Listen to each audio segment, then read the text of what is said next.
y nos va a explicar un poco. Call it as Callimachus triangle because Callimachus is the name of a Greek poet who was the first to put the classification and cataloging of books or science of life. From here we see the library totally consists of 11 floors, having 4 basements or 4 underground floors. The entrance where we stand is the 5th floor. The rest of the reading areas on the other side is the 6th and the 7th floors. The ones in white color up there are the 8th and the 9th floors, just meeting rooms or seminar rooms. But the reading area is designed to be the 7 levels, and this is the largest open reading area in the world because it takes 2,000 readers at the same time. Also in design, we depend mainly on natural light through the openings in the ceiling, taking all the shape of the eye with the direction of the north. So they only permit daylight with no direct sun rays. It is not to annoy the readers and not to destroy or to ruin the books on the long run.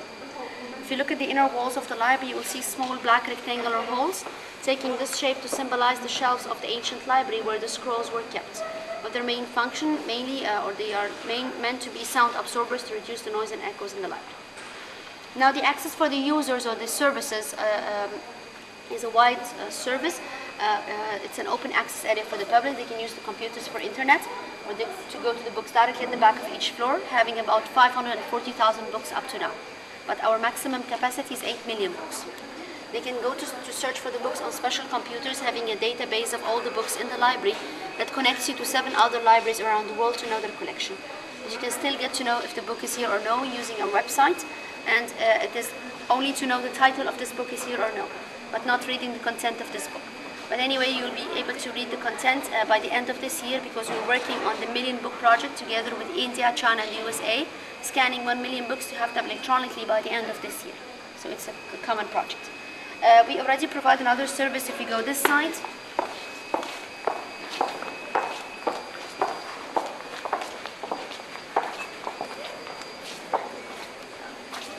Where behind the computers over there you will see 2 plasma screens, and that's where we have the room of the Internet Archive.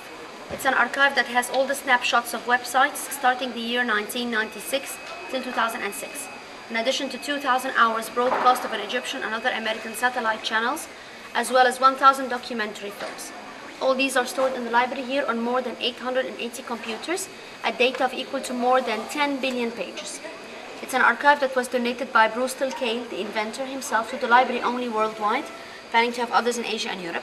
But the library is providing this through the websites. You can get to web pages published years ago. Any questions so far?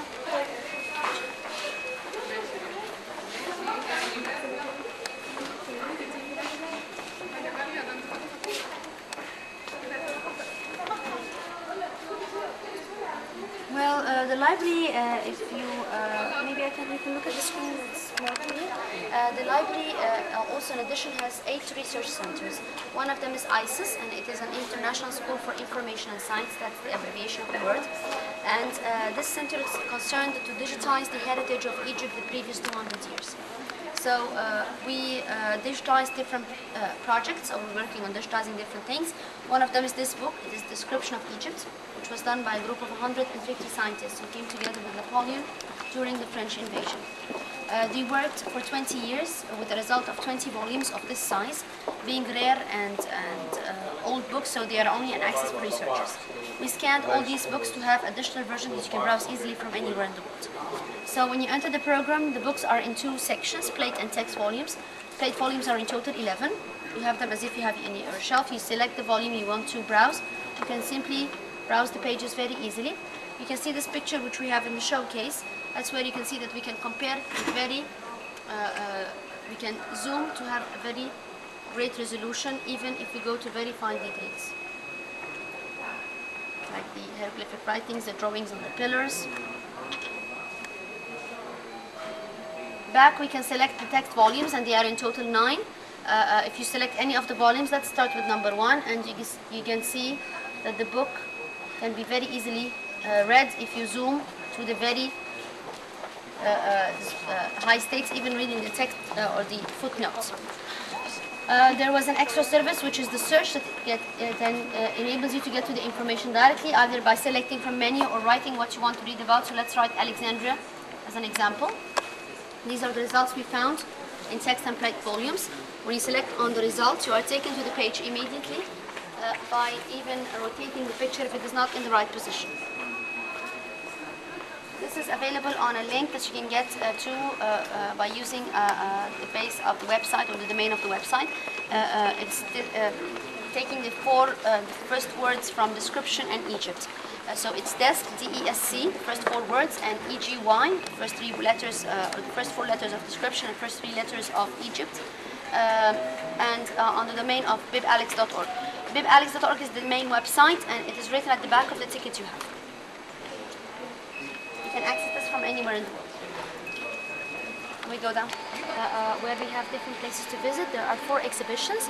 The one at the back is the Arabic calligraphy.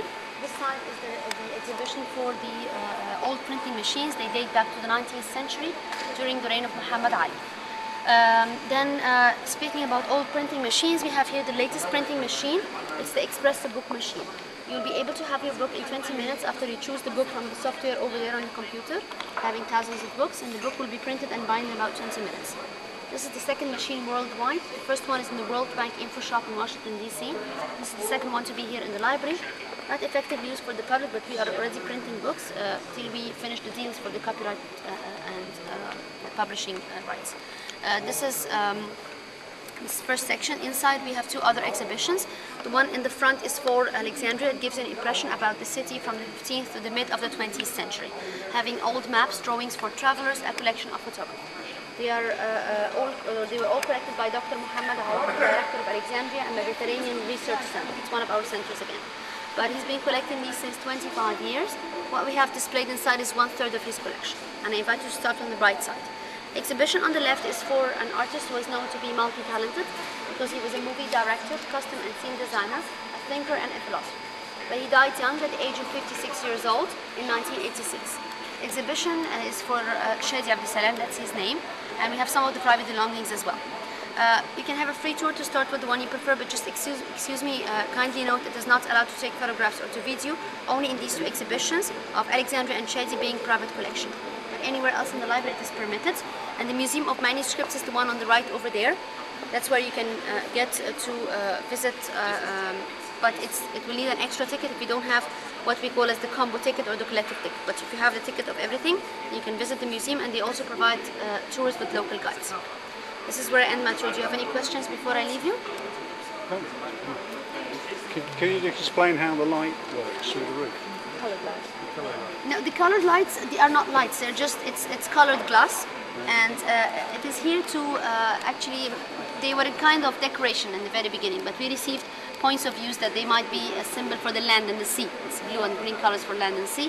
They might also be comfortable for the eyes. That's for the readers who stays for hours reading. But they are not lights. They are just glass reflecting lights. Other questions? No, no question. Thank you very much.